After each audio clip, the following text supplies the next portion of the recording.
अस्य श्रीसङ्कष्टहरस्तोत्रमन्त्रस्य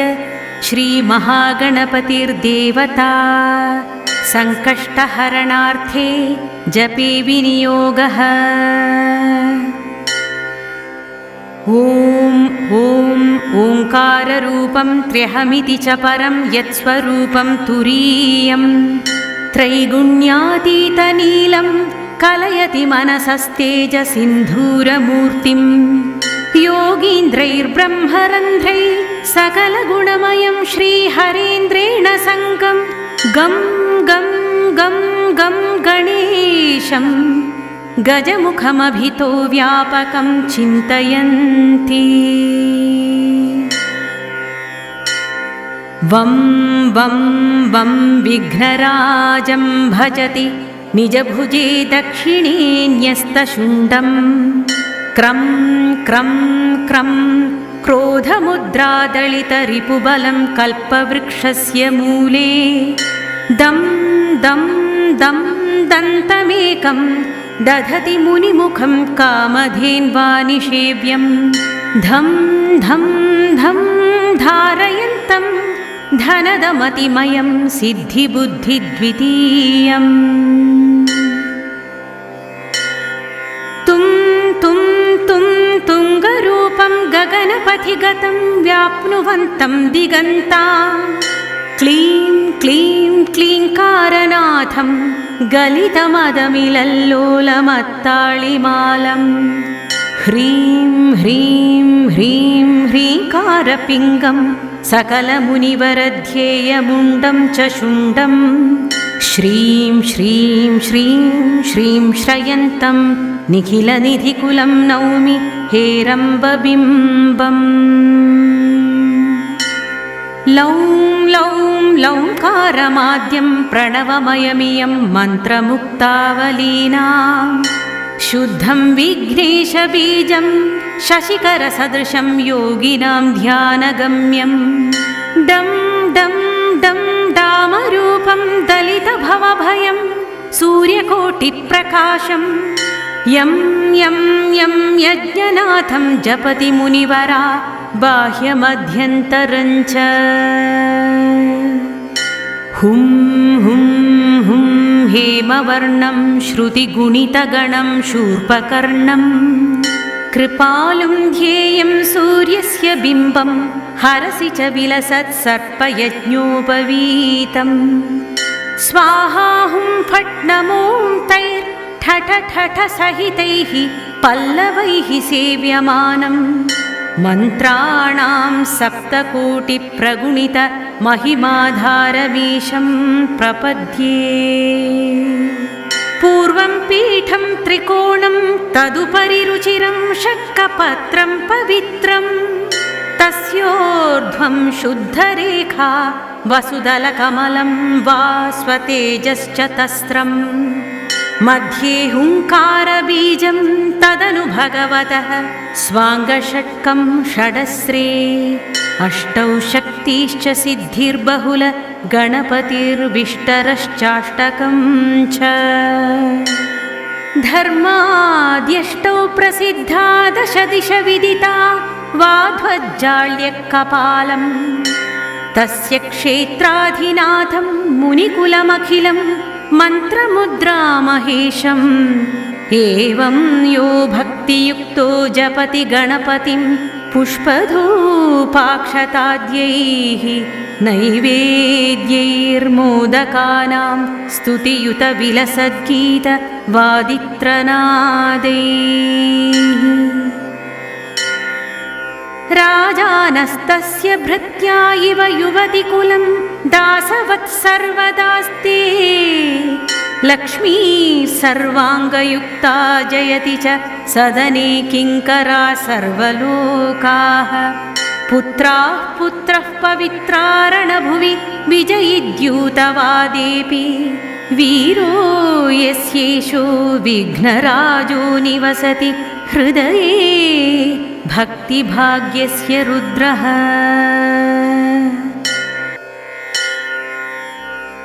ॐ अस्य श्री संकष्टहरस्तोत्रमन्त्रस्य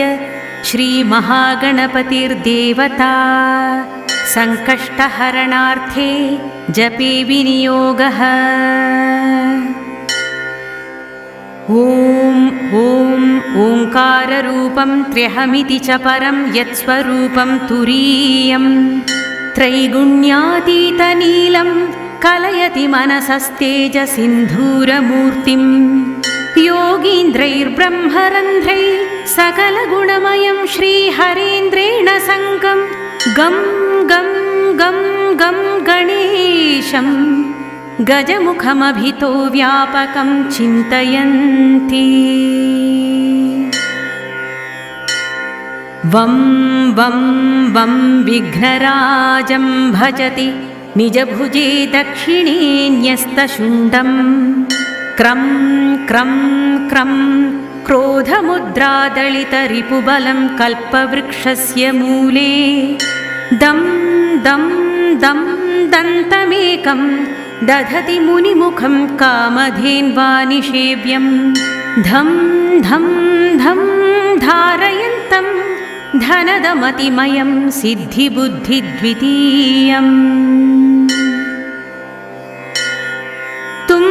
तुं तुं तुङ्गरूपं गगनपथिगतं व्याप्नुवन्तं दिगन्ता क्लीं क्लीं क्लीङ्कारनाथं गलितमदमिलल्लोलमत्ताळिमालं ह्रीं ह्रीं ह्रीं ह्रीङ्कारपिङ्गं सकलमुनिवरध्येयमुण्डं च शुण्डं श्रीं श्रीं श्रीं श्रीं श्रयन्तं निखिलनिधिकुलं नौमि हेरम्बबिम्बम्। लौं लौं लौङ्कारमाद्यं प्रणवमयमियं मन्त्रमुक्तावलीनां शुद्धं विघ्नेशबीजं शशिकरसदृशं योगिनां ध्यानगम्यं डं डं डं डामरूपं दलितभवभयं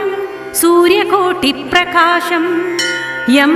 यं यं यज्ञनाथं जपति मुनिवरा बाह्यमध्यन्तरञ्च हुं हुं हुं हेमवर्णं श्रुतिगुणितगणं शूर्पकर्णं कृपालुं ध्येयं सूर्यस्य बिम्बं हरसि च विलसत्सर्पयज्ञोपवीतं स्वाहा हुं फट् नमो तैर्ठठ ठठ सहितैः पल्लवैः सेव्यमानं मन्त्राणां सप्तकोटिप्रगुणित महिमाधारमीशं प्रपद्ये। पूर्वं पीठं त्रिकोणं तदुपरि रुचिरं शक्कपत्रं पवित्रं तस्योर्ध्वं शुद्धरेखा वसुदलकमलं वा स्वतेजश्च तस्रं मध्ये हुङ्कारबीजं तदनु भगवतः स्वाङ्गषट्कं षडस्रे अष्टौ शक्तिश्च सिद्धिर्बहुल गणपतिर्विष्टरश्चाष्टकं च धर्माद्यष्टौ प्रसिद्धा दश दिश विदिता वाध्वज्जाल्यकपालं तस्य क्षेत्राधिनाथं मुनिकुलमखिलं मन्त्रमुद्रामहेशम् एवं यो भक्तियुक्तो जपति गणपतिं पुष्पधूपाक्षताद्यैः नैवेद्यैर्मोदकानां स्तुतियुतविलसद्गीतवादित्रनादैः राजानस्तस्य भृत्या इव युवतिकुलं दासवत्सर्वदास्ते लक्ष्मी सर्वाङ्गयुक्ता जयति च सदने किङ्करा सर्वलोकाः पुत्राः पुत्रः पवित्रारणभुवि विजयिद्यूतवादेऽपि वीरो यस्येषो विघ्नराजो निवसति हृदये भक्तिभाग्यस्य रुद्रः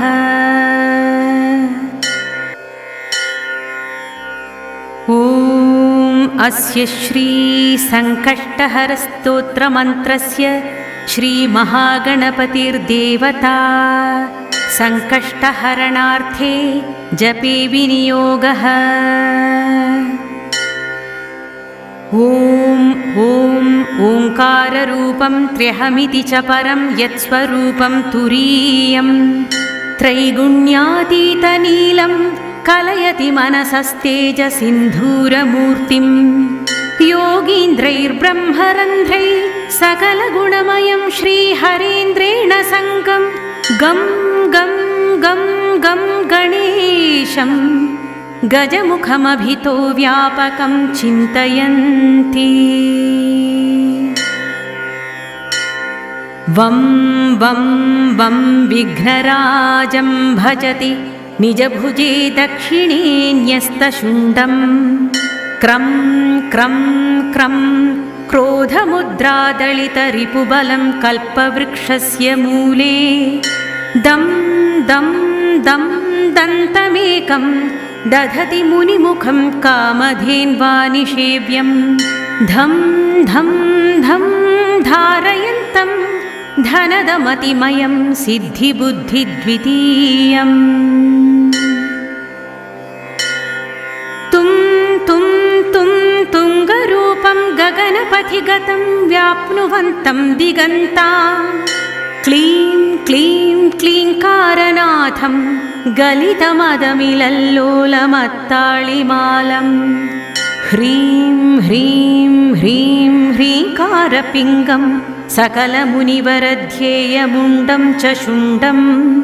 श्रीं श्रीं श्रीं श्रीं श्रयन्तं निखिलनिधिकुलं नौमि हेरम्बबिम्बम्। लौं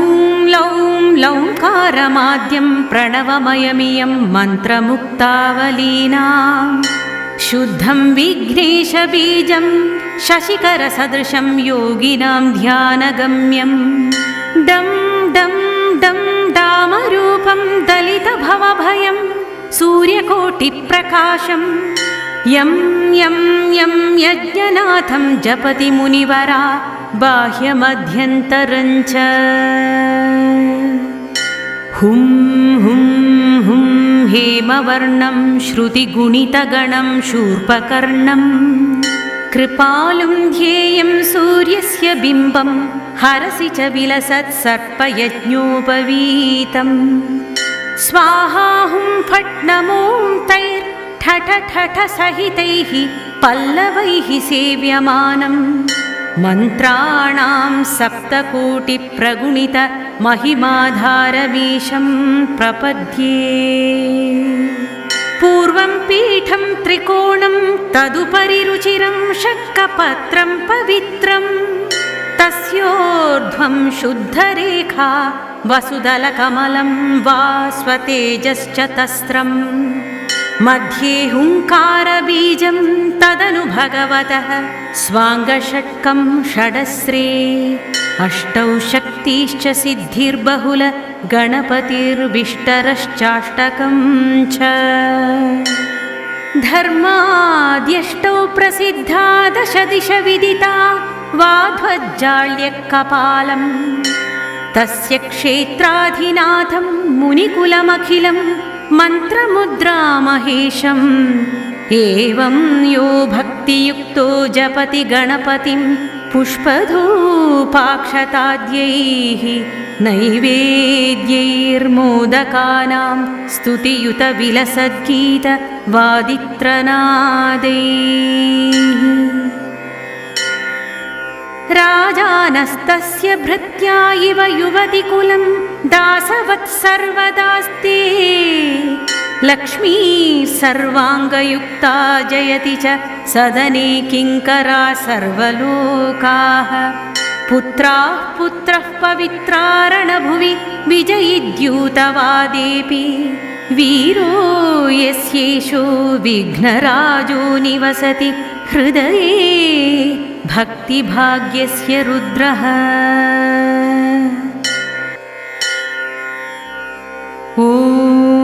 अस्य श्री संकष्टहरस्तोत्रमन्त्रस्य श्रीमहागणपतिर्देवता संकष्टहरणार्थे जपे विनियोगः। ॐ ॐ ओङ्काररूपं त्र्यहमिति च परं यत्स्वरूपं तुरीयं त्रैगुण्यातीतनीलं कलयति मनसस्तेजसिन्धूरमूर्तिं योगीन्द्रैर्ब्रह्मरन्ध्रैः सकलगुणमयं श्रीहरेन्द्रेण सङ्गं गं गं गं गं गणेशं गजमुखमभितो व्यापकं चिन्तयन्ति। वं वं वं विघ्नराजं भजति निजभुजे दक्षिणे न्यस्तशुण्डं क्रं क्रं क्रं क्रोधमुद्रादलितरिपुबलं कल्पवृक्षस्य मूले दं दं दं दन्तमेकं दधति मुनिमुखं कामधेन्वानिषेव्यं धं धं धं धारयन्तं धनदमतिमयं सिद्धिबुद्धिद्वितीयम् तुं तुं तुं तुङ्गरूपं गगनपथिगतं व्याप्नुवन्तं दिगन्ता क्लीं क्लीं क्लीङ्कारनाथं गलितमदमिलल्लोलमत्ताळिमालं ह्रीं ह्रीं ह्रीं ह्रीङ्कारपिङ्गं सकलमुनिवरध्येयमुण्डं च शुण्डं श्रीं श्रीं श्रीं श्रीं श्रयन्तं निखिलनिधिकुलं नौमि हेरम्बबिम्बम् लौं लौं लौङ्कारमाद्यं प्रणवमयमियं मन्त्रमुक्तावलीनां शुद्धं विघ्नेशबीजं शशिकरसदृशं योगिनां ध्यानगम्यं डं डं डं डामरूपं दलितभवभयं सूर्यकोटिप्रकाशं यं यं यं यज्ञनाथं जपति मुनिवरा बाह्यमध्यन्तरञ्च हुं हुं हुं हेमवर्णं श्रुतिगुणितगणं शूर्पकर्णं कृपालुं ध्येयं सूर्यस्य बिम्बं हरसि च विलसत्सर्पयज्ञोपवीतं स्वाहा हुं फट् नमो तैर्ठठ ठठ सहितैः पल्लवैः सेव्यमानं मन्त्राणां सप्तकोटिप्रगुणित महिमाधारमीशं प्रपद्ये पूर्वं पीठं त्रिकोणं तदुपरि रुचिरं शक्कपत्रं पवित्रं तस्योर्ध्वं शुद्धरेखा वसुदलकमलं वा स्वतेजश्च तस्रम् मध्ये हुङ्कारबीजं तदनु भगवतः स्वाङ्गषट्कं षडस्रे अष्टौ शक्तिश्च सिद्धिर्बहुल गणपतिर्विष्टरश्चाष्टकं च धर्माद्यष्टौ प्रसिद्धा दश दिश विदिता वाध्वज्जाल्यकपालं तस्य क्षेत्राधिनाथं मुनिकुलमखिलं मन्त्रमुद्रामहेशम् एवं यो भक्तियुक्तो जपति गणपतिं पुष्पधूपाक्षताद्यैः नैवेद्यैर्मोदकानां स्तुतियुतविलसद्गीतवादित्रनादैः राजानस्तस्य भृत्या इव युवतिकुलं दासवत्सर्वदास्ते लक्ष्मी सर्वाङ्गयुक्ता जयति च सदने किङ्करा सर्वलोकाः पुत्राः पुत्रः पवित्रारणभुवि विजयिद्यूतवादेऽपि वीरो यस्येषो विघ्नराजो निवसति हृदये भक्तिभाग्यस्य रुद्रः इति संकष्टहर गणेशाष्टकस्तोत्रं सम्पूर्णम्।